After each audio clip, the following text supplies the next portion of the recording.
ஜோலார்பேட்டை அருகே ரயில் முன் பாய்ந்து காதலன் உட்பட கர்ப்பிணி காதலியும் தற்கொலை செஞ்சு கொண்டிருக்காங்க. 9 மாத சிசுவும் சடலமாக மீட்டிருக்காங்க. நமது சேனல்ல பார்த்தீங்கன்னா, தினமும் பல்வேறு விதமான கிரைம் தொடர்பான நியூஸ்கள உடனுக்குடன் பதிவேற்றம் பண்ணிட்டு வரோம். உங்களுக்கு இது போன்ற நியூஸ்ல ஆர்வம் இருந்தா மறக்காம நம்ம சேனல சப்ஸ்கிரைப் பண்ணி டெய்லி நம்ம போடக்கூடிய வீடியோவுக்கு உங்களுடைய ஆதரவ தெரிவிங்க.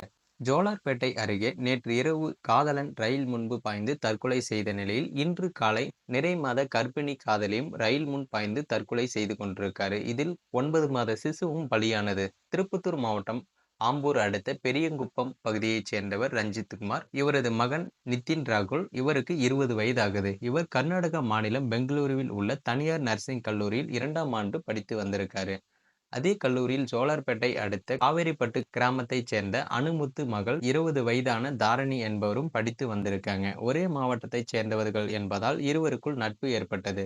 பின்னர் இருவரும் காதலிக்கவும் தொடங்கியிருக்காங்க. இந்த நிலையில் இருவரும் அடிக்கடி தனிமையில் சந்தித்து வந்த நிலையில் மாணவி தரணி பார்த்தீங்கன்னா கர்ப்பமாவும் ஆயிருக்காங்க. இப்போது அவருக்கு 9வது மாதம் என்று கூறப்படுகிறது. கல்லூரி விடுமுறை காரணமாக இருவரும் அவரவர் வீடுகளுக்கு திரும்பியிருக்காங்க. இந்த நிலையில் நேற்று இரவு நிதின் ராகுல் பெரியகுப்பம் பகுதியில் உள்ள ரயில் தண்டவாளத்தில் தலை வைத்து திடீரென தற்கொலையும் செய்து கொண்டிருக்காரு.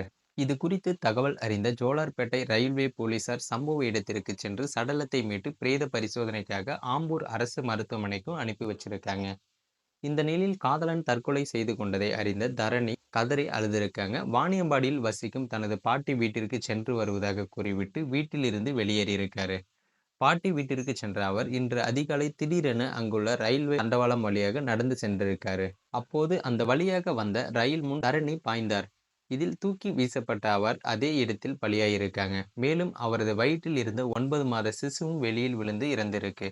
இது குறித்து தகவல் அறிந்த போலீசார் சம்பவ இடத்திற்கு சென்று தரணி மற்றும் சிசுவின் சடலத்தை மீட்டு வாணியம்பாடி அரசு மருத்துவமனைக்கு அனுப்பி வச்சிருக்காங்க. மேலும் இது குறித்து ரயில்வே போலீசார் வழக்கு பதிவு செய்து காதல் ஜோடியின் தற்கொலைக்கான காரணங்களை குறித்து விசாரணையும் நடத்தி வந்திருக்காங்க.